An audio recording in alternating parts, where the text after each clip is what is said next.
Good morning students.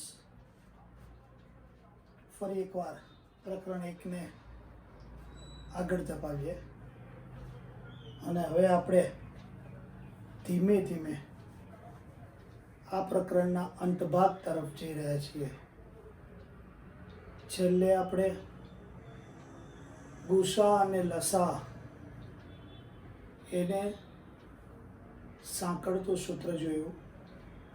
ગુસા એ અને બી ગુણ્યા લસા એ અને બી બરાબર એ ગુણ્યા બી અથવા એ બી, એના પરના દાખલા જોયા. હવે આ ગુસા અને લસા વ્યવહારમાં કઈ રીતે ઉપયોગી છે એને લગતા એક બે દાખલા આપણે જોઈએ. તો સૌથી પહેલાં આપણે એક દાખલો એવો શરૂ કરીએ કે એવી મહત્તમ સંખ્યા શોધો. એવી મહત્તમ સંખ્યા શોધો કે જેના વડે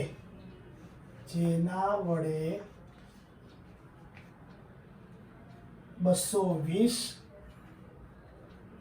અને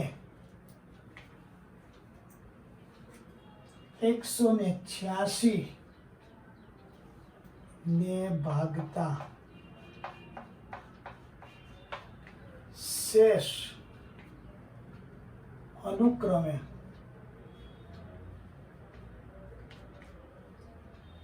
4 અને 6 રહે. એવી મહત્તમ સંખ્યા શોધો કે જેના વડે 220 અને 186 ને આપણે ભાગીએ અને ભાગાકાર કરીએ તો શેષ 220માં 4 રહે અને 186માં 6 રહે. અહીંયા સૌથી પહેલો અગત્યનો શબ્દ મહત્તમ. જ્યારે પણ આવું મહત્તમ શબ્દ આવે ત્યારે આપણે ગુસા જ શોધવો પડે. તો મહત્તમ એટલે આપણે ગુસા શોધશું. પહેલું તમારે યાદ રાખી લેવું પડે, એટલે કે પ્રશ્નમાં આપેલા શબ્દને બરાબર ધ્યાનમાં લેવો પડે. હવે 220 અને બીજી છે 186. અહીંયા 4 શેષ વધે છે, આને બાદ કરી દેવાના. 216. અહીંયા 6 શેષ વધે છે, બાદ કરી દેવાના. 180. આ તમારી શેષ છે. આ પણ શેષ છે જે પ્રશ્નમાં આપેલી જ છે. હવે માત્ર તમારે આ 216 અને 180 નો ગુસા શોધવાનો. તો તમારું આ રીતે થયું. યુક્લિડ પ્રમાણે 216 ભાગ્યા 180 એટલે 180 ગુણ્યા 1 વત્તા 36. પછી 180 તમારા 36 ગુણ્યા 5 વત્તા 0. તો તમારા માટે આનો ગુસા અથવા તો જીસીડી 36 આવ્યો. એટલે કે 36 એ એક એવી સંખ્યા છે કે જેના વડે જો તમે 220 ને અને 186 ને ભાગશો તો શેષ અનુક્રમે 4 અને 6 રહે. એટલે તમે જવાબ લખશો. આમ 36 એ એવી મહત્તમ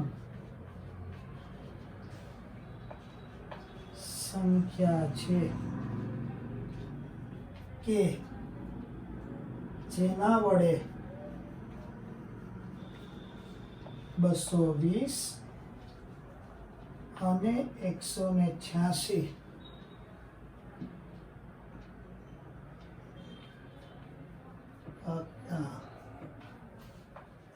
શેષ અનુક્રમે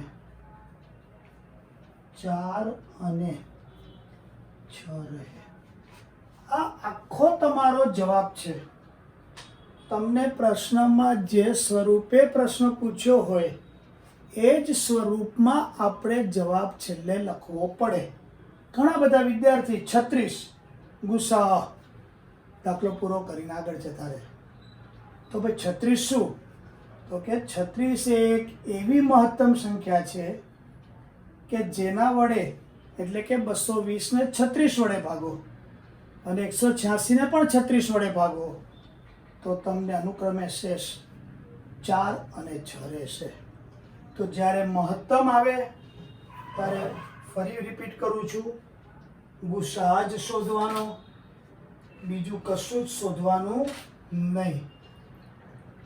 હવે હું તમને આવો જ એક દાખલો હોમવર્ક માટે આપું છું. એવી મહત્તમ ધન પૂર્ણાંક સંખ્યા શોધો કે 230 અને 142 બે ભાગતા શેષ અનુક્રમે 5 અને 7 રહે. ફરી એવો મહત્તમ ધન પૂર્ણાંક શોધો કે જેના વડે 230 અને 142 ને ભાગતા શેષ અનુક્રમે 5 અને 7 રહે. આ દાખલો તમે હોમવર્કમાં કરજો. બરાબર છે? હવે આવો જ એક બીજો દાખલો પણ થોડોક જુદી રીતે, અને એની રકમ હું તમને લખી અને પછી સમજાવવાનો પ્રયત્ન કરું.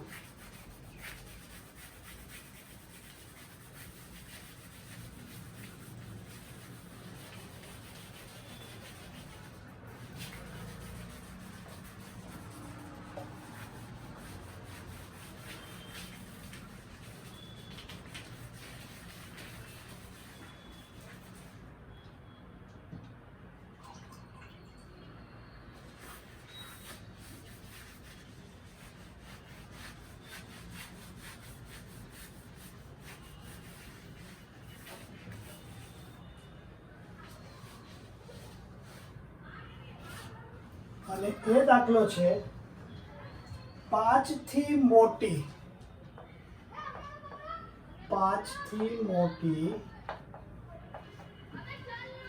એવી નાનામાં નાની, ત્યાં મહત્તમ હતું, અહીંયા નાનામાં નાની આવી કઈ સંખ્યા છે કે જેને 20, 30 અને 40 વડે ભાગતા શેષ 5 વધે.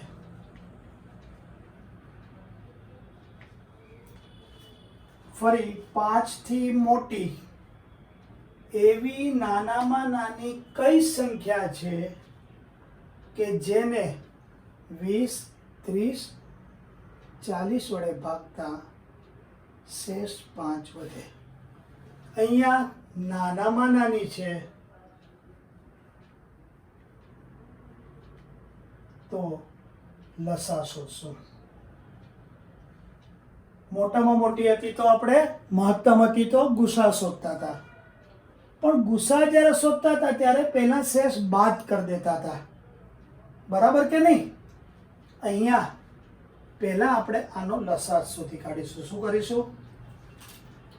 તો તમે 20, 30 અને 40 અંકગણિતના મૂળભૂત પ્રમેયથી તમે આ કરી શકશો. એટલે 20 બરાબર 2 નો વર્ગ 4 × 25, 30 2 × 3 × 5 અને 40 2 નો 8 × 40 2 નો ઘન × 5 આ આવશે. તો તમારો લસા 2 નો વર્ગ 2 અને 2 નો ઘન એટલે 2 નો ઘન. 5 5 ને 5 તો ખરા જ અને 3 રહી ગયા. 8 × 15 120. હવે આ જે લસા આવ્યો તો લસા 120. તમારી શેષ કેટલી કીધી છે? 5. આને ઉમેરી દો તો 5 થી મોટી 125 છે જ. નાનામાં નાની સંખ્યા 125 છે કે જેને 20, 30 અને 40 વડે ભાગતા શેષ 5 વધે. તો જવાબ 5 થી મોટી નાનામાં નાની સંખ્યા 125 છે જેને 20, 30, 40 વડે ભાગતા શેષ 5 વધે. હવે તમે કહેશો કે આ સાચું છે કે ખોટું? તો હું તમને બતાવું. જુઓ કે શેષ 5 જ વધશે. આ માત્ર સમજવા માટે છે. દાખલો તો એટલો કરો એટલે પૂરો થઈ ગયો. પણ કોઈ પણ વસ્તુમાં આપણને સમજણ પડવી જોઈએ કે ખરેખર આવું બને જ કે નથી બનતું. એટલા પૂરતું જ તમને હું આ સમજાવું છું. આ જવાબનો ભાગ નથી. તો તમે જુઓ 125, 20, 20 છક 120, શેષ 5 વધી. 125, 30 ચોખ્ખું 120, 5 વધી. આવું તમે 40 ભાગશો. 40 તેરી 120, 5 શેષ વધશે. આપણો દાખલો સાચો છે. ખ્યાલ આવી ગયો બરાબર? તો જ્યારે મહત્તમ સંખ્યાની વાત કરે ત્યારે તમે ગુસા શોધવાનું કરજો, પણ ગુસા શોધતી વખતે પહેલા શેષ બાદ કરજો, પછી ગુસા શોધજો. જ્યારે નાનામાં નાની સંખ્યાની વાત કરે ત્યારે તમે સીધો આપેલી સંખ્યાઓનો લસા શોધી કાઢજો અને પછી શેષ ઉમેરી દેજો. તમને દાખલાનો સાચો જવાબ મળી જ જશે.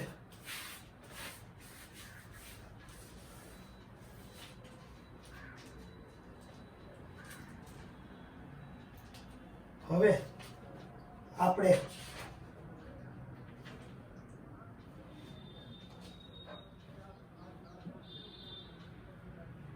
એક બીજો દાખલો ગણીએ. હું રકમ બોલું છું, લાંબી છે તો લખતો નથી. 2 બસો, આપણે બસમાં જઈએ જ ને, એમટીએસની એક એક્સપ્રેસ બસ હોય ને એક બીઆરટી બસ હોય. 2 બસો એક જ સ્થળેથી શરૂ થઈ એક જ વર્તુળાકાર માર્ગ પર ફરે છે. એક બીઆરટીએસ બસ છે જે 35 મિનિટમાં મૂળ સ્થાને આવે છે. તો બીઆરટી બસ છે એ 35 મિનિટમાં, એટલે કે અહીંયાથી નીકળી તો આખું રાઉન્ડ પતાવી અને પાછી અહીંયા 35 મિનિટમાં આવે છે. અને બીજી એક એક્સપ્રેસ બસ છે કે જે 42 મિનિટે પાછી આવે છે. તો કેટલા સમય પછી પાછી આ 2 બસો એક જ જગ્યા ઉપર ભેગી થશે? ફરી વાંચું છું. 2 બસો એક જ સ્થળેથી શરૂ થઈ એક જ વર્તુળાકાર માર્ગ પર ગતિ કરે છે. એક બીઆરટીએસ બસ કે જે 35 મિનિટમાં પોતાના મૂળ સ્થાને પાછી આવે છે. બીજી એક્સપ્રેસ બસ છે જે 42 મિનિટમાં પાછી પોતાના મૂળ સ્થાને આવે છે. કેટલા સમય પછી તે બસો પાછી શરૂઆતના સ્થળે ભેગી થશે? તો અહીંયા પણ ઓછામાં ઓછો જ સમય આવે ને, કે વહેલામાં વહેલી ક્યારે ભેગી થઈ જાય? એટલે અહીંયા ઓછામાં ઓછો જ સમય થયો. આપણા માટે નાનામાં નાની જ સંખ્યા થઈ, માટે આપણે આનો લસા લઈશું. 35 અને 42 નો લસા લઈશું. તો તમે જુઓ વ્યવહારિક રીતે કઈ રીતે થાય. બરાબર? આ જે લસા આવે એટલા સમયે આ બંને બસો પાછી એક જ સ્થળે ભેગી થશે. તમે 35 કરશો એટલે 7 ગુણ્યા 5, 42 કરશો 2 તેરી 6 સત્તા 42 અને તમારો લસા આવશે. જુઓ 7 આવશે, 5 આવશે, 2 આવશે, 3 આવશે,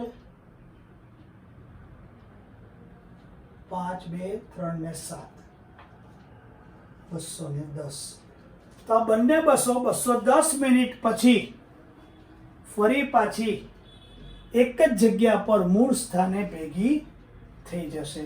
અહીંયા પણ તમે 35 42 જે છે એમ લખાય કે 35 અને 42 નો લસાઅ લેતા અને પછી દાખલો ગણી કાઢો. તો તમારે લખવું પડે આમ આ તમારો જવાબ થશે 210 મિનિટ પછી બંને બસો મૂળ સ્થાને ફરી ભેગી થશે. બરાબર. તો ફરી પાછું યાદ દેવડાવું, મહત્તમ આવે તો ગુસા, લઘુત્તમ કે નાનામાં નાનું આવે તો લસા તમારે લેવાનો. હવે આપણે એક બહુ અગત્યનો ટોપિક ની ચર્ચા શરૂ કરીએ. એક શરૂ કરતા પહેલા તમને હું 9મા ધોરણમાં પાછો લઈ જાઉં કે 9મા ધોરણમાં પહેલા પ્રકરણમાં વાસ્તવિક સંખ્યાઓ આપણે જે જોઈતી અને એના ગુણધર્મો, એમાં આપણે સંખ્યાનું દશાંશ સ્વરૂપ એના વિશે વાત કરી હતી કે દશાંશ અપૂર્ણાંક આપ્યા હોય એને દશાંશ સ્વરૂપમાં દર્શાવી શકાય, ન દર્શાવી શકાય તો એ અનંત આવૃત હોય. એ જ વસ્તુ યુક્લિડે થોડી જુદી રીતે આપણને કહી. અને જો તમને યાદ હોય તો, મને તો બરાબર યાદ છે કે 9મા ધોરણમાં તમને મેં જ્યારે ચલાવ્યું હતું ને ત્યારે હું બોલ્યો હતો કે અત્યારે તો ભલે આપણે દશાંશ માટે ભાગાકાર કરીએ છીએ, પણ 10મા ધોરણમાં યુક્લિડથી થોડી જુદી રીતે આપણે સંખ્યાને દશાંશ સ્વરૂપમાં ફેરવી શકશું. અને જો ન ફેરવી શકીએ તો એ અનંત આવૃત હોય. પણ એ કરતા પહેલા તમારા નવા અભ્યાસક્રમમાં એક ઉદાહરણ દ્વારા પહેલા તો આ દશાંશ સંખ્યા કેવા સ્વરૂપની ખરેખર તો હોય એનું એક સરસ ઉદાહરણ સમજાવ્યું છે. આપણે પહેલા સમજવાનો પ્રયત્ન કરીએ. થોડો સમય ભલે વધારે જતો, પછી આપણે નિયમ તારવીએ. કે માની લો કે તમને કહ્યું છે કે 0.375, તો આ 375 અપોન 1000 કહેવાય જ. એટલે કે 375 10 ની 3 ઘાત એટલે 1000, એટલે કે 375 2 ની 3 ઘાત અને 5 ની પણ 3 ઘાત કહેવાય. 2 નો ઘન 8, 5 નો ઘન 125, 125 ગુણ્યા 8 એટલે 1000. એક બીજી સંખ્યા હું તમને આપું 104, તો અહીંયા પણ 104 છેદમાં 1000, ફરી 104 10 ની 3, 104 2 નો ઘન 5 નો ઘન. તમને એક બીજી સંખ્યા આપું 0.0875, તો 875 1 2 3 4, 875 10 ની 4, એટલે કે 875 2 ની 4 ગુણ્યા 5 ની 4.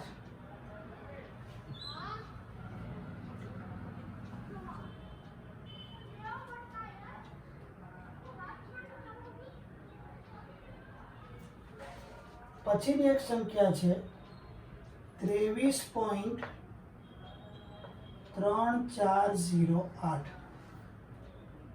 તો 23 34 08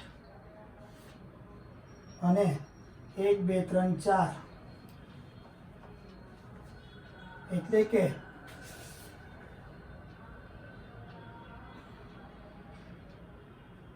23 3 4 08 10 ની 4. તો અહીંયા પણ તમારું સ્વરૂપ શું આવશે?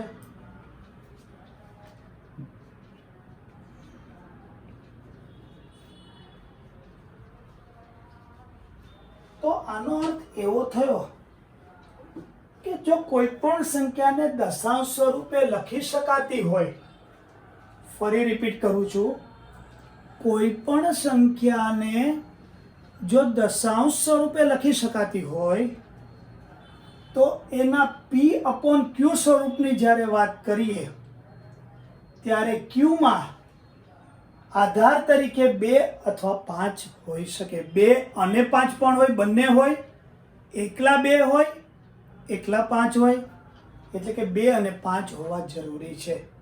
એવી જ સંખ્યાઓને આપણે દશાંશ સ્વરૂપે દર્શાવી શકીએ.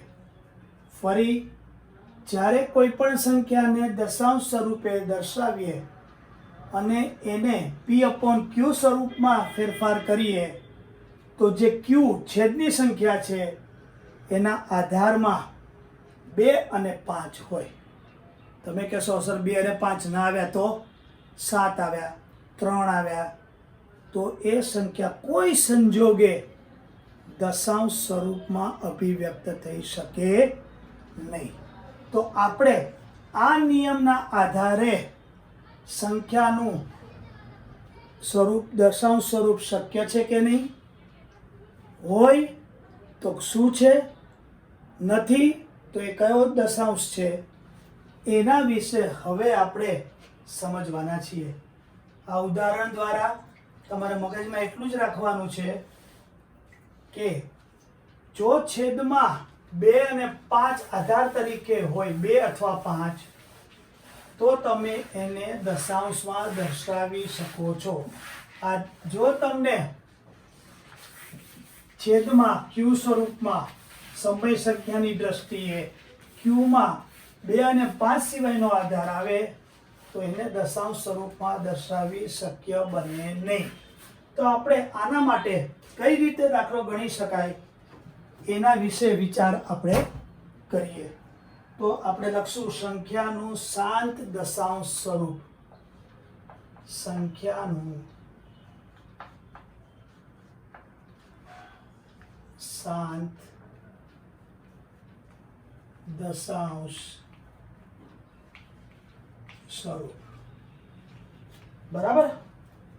હવે હું આ જે નોંધ અહીંયા લખું છું તમારી નોટમાં તો લખવાની જ હોય અને મોઢે પણ કરજો. સમય સંખ્યા એ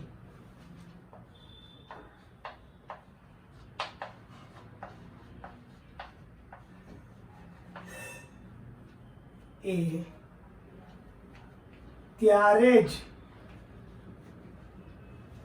શાંત દશાંશ બને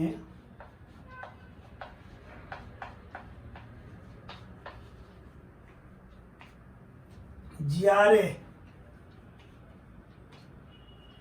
એને p/q સ્વરૂપે લખી શકાય.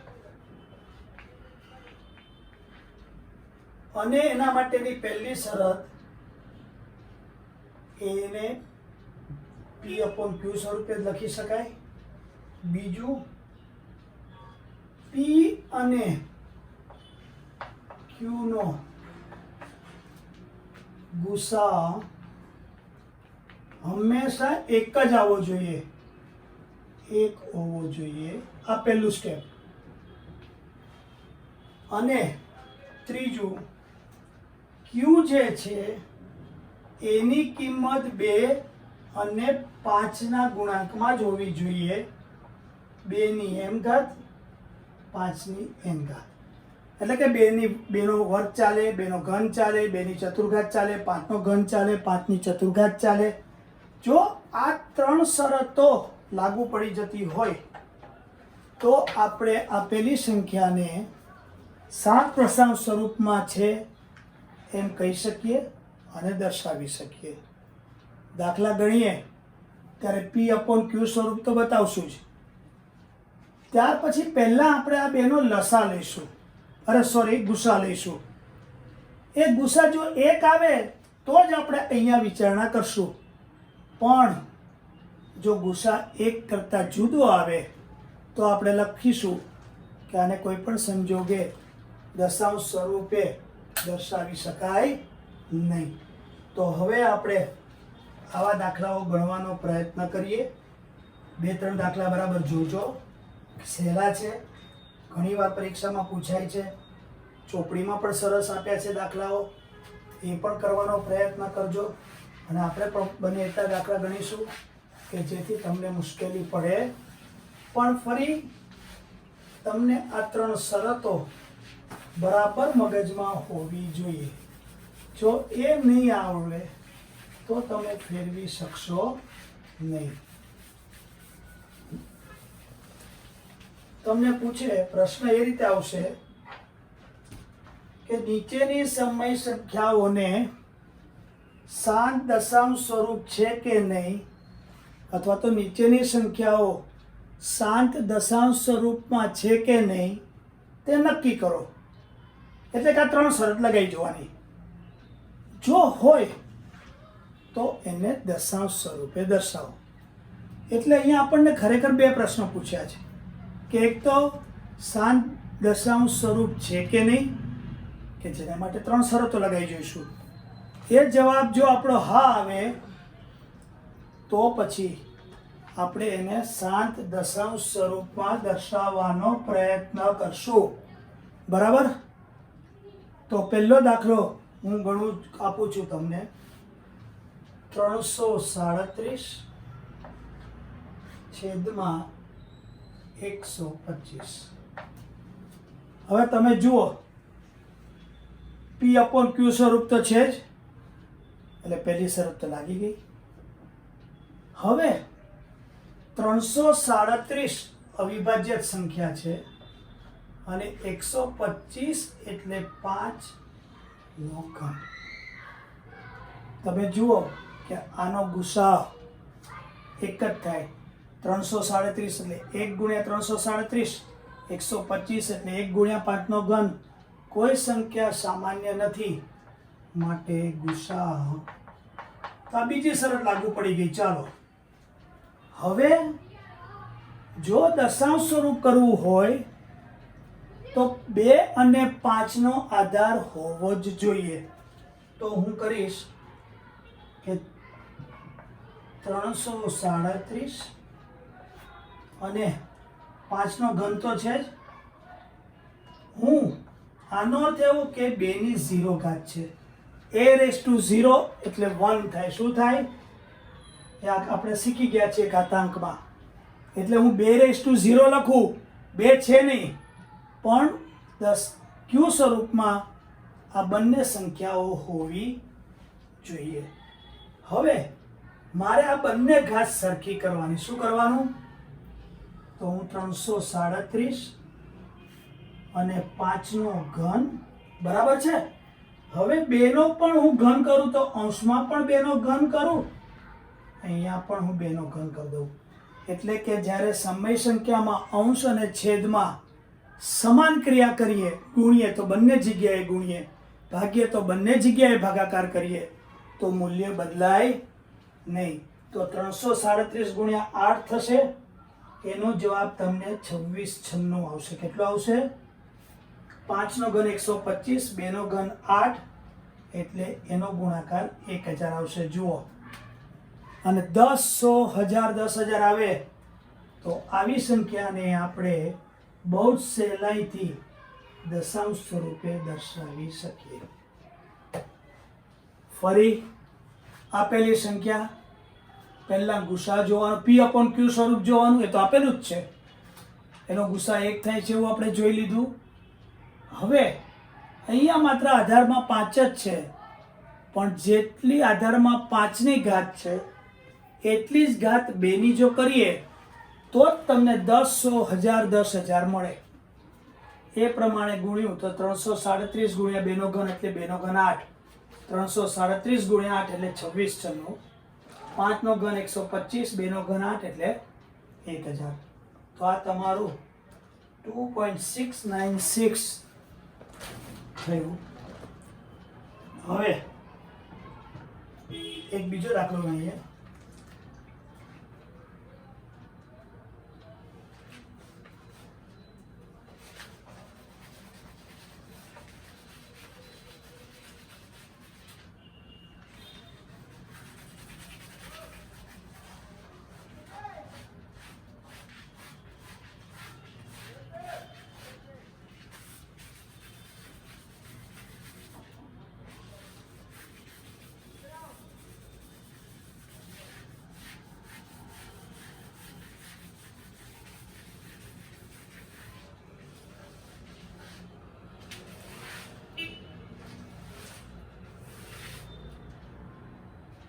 અગિયાર અપોન 1250. તો જુઓ પી અપોન ક્યુ સ્વરૂપ તો છે જ. 11 એટલે અવિભાજ્ય સંખ્યા છે. તમે 1250 ના જો અવયવ પાડશો તો 2 ગુણ્યા 5ની 4 ઘાત થશે. 1250 ના અવયવ પાડજો, આ જ આવીને ઊભું રહેશે. હવે આપણે આના ઉપરથી શું લખશું? ગુસા. ચાલો, એટલે 2 નંબરની શરત પણ લાગુ પડી ગઈ. હવે આને આપણે દશાંશ, શાંત દશાંશમાં દર્શાવી શકીએ તો 11. હવે તમે જુઓ 2 ગુણ્યા 5ની 4. આગલા દાખલામાં તો 2 હતા જ નહીં એટલે મેં 2ની 0 ગણી હતી. તો અહીંયા ખરેખર તો 2ની 1 ઘાત તો કહેવાય જ. બંને ઘાત સરખી કરવા માટે બીજી 3 ઘાત વધારે કરવી પડે એટલે 2 નો ઘન એટલે તમારા 2 ના 4 થઈ ગયા. બરાબર છે?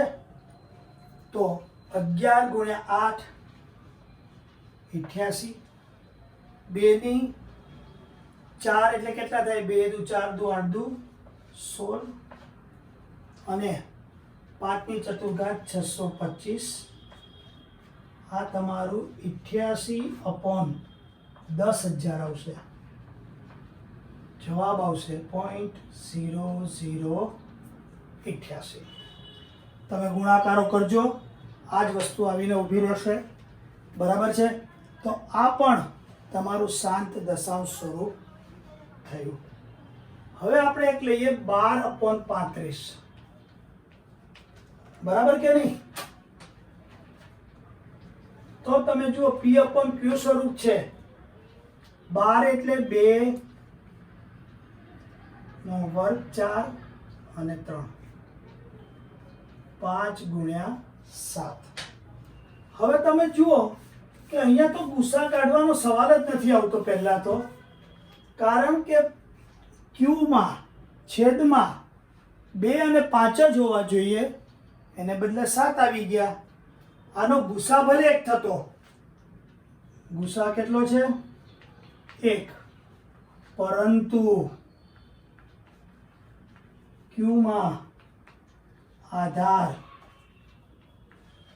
7 છે, માટે 12 અપોન 35 શાંત દશાંશ નથી.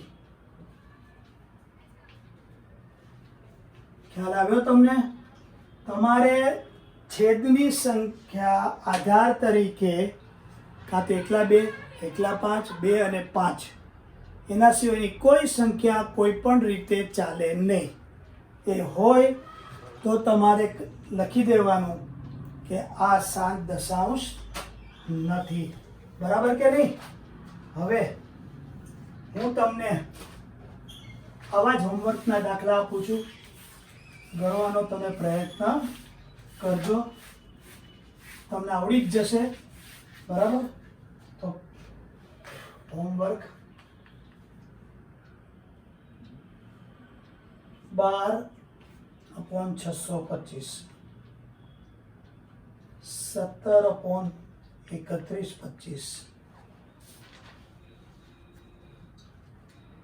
13/6250 14/15/625 47/500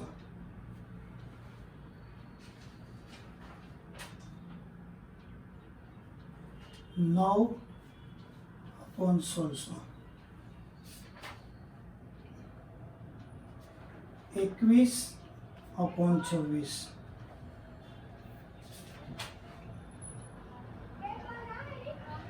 8/343